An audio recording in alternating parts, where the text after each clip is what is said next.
if you can't think of that, what do you like doing? Just write it down. I like bicycling. I like shopping. Just write it down. Just write down something you like doing.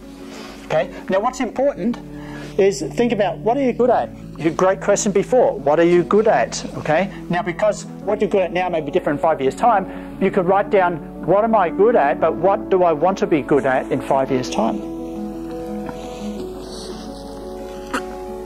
These are all really, this is really good development to think about these. And next, my mission and dream is to, I want you to be bold here. I want you to write down, my mission and dream is to do what? What is it? To be a Prime Minister? To be a ship captain? To be a crane driver? To be a teacher? To be a professor? Anything. It's your life, not mine. So my mission and dream is to, okay? Because the next step is the reason for that dream. What is the reason for that dream? And the reason is so important. They did an experiment where if one person says to you, you cannot do something, it takes 17 people to say, you can do it, in order to neutralise that one person saying you cannot. And there's people out there who say, oh Neil, this is brainwash. This is brainwashing. We know this stuff. Okay? What I would say to that is, well, the difference between knowing, in my mind, is about showing, okay? Knowing in my mind is about showing. What have you got to show for it? Well, I was 15-year-old and dropped out of school, and now I'm a professor, 17 years later. Okay, 30 academic publications in international journals, when in fourth form I did remedial English. When in primary school I had speech therapy. And now I'm a professor. So right, it does work. Okay, a lot of things that hold you back in life is going to be there in your mind. And I have shown it to myself, I've proven it to myself, that you can change your life by conditioning your mind. So don't hold yourself back. You're too young to tell yourself not to do things. Put your hand up if you've ever felt someone telling you something, you do something and repeating it 5, 6, 7, 8, 9 times.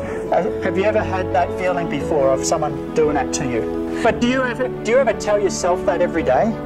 And so that takes training, it takes practice. Okay? That's what we call conditioning. That's what we call conditioning your subconscious of your mind, that you can do something, you can do something, you can do something. And as you know, one of the best books in the world, they say faith comes by hearing and hearing and hearing and hearing again. One person says you can't, it takes 17 people to say you can, to neutralise that subconscious effect. So be around the right people and get these can statements.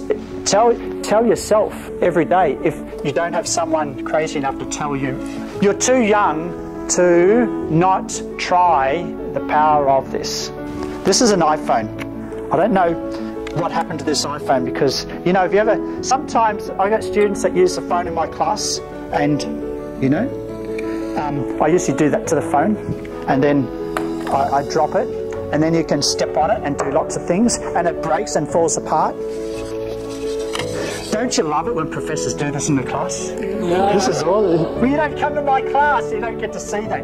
You know, that can go over there. By the way, that is just a physical thing in this life. What you can and cannot do is really what your life is all about. Did you hear what I said? What I threw away is not your life. But each of you, by not saying you can do something every day to yourself, you are throwing away your potential. You can always replace that. You can't always replace lost potential that you have. Okay? I want you to think about that.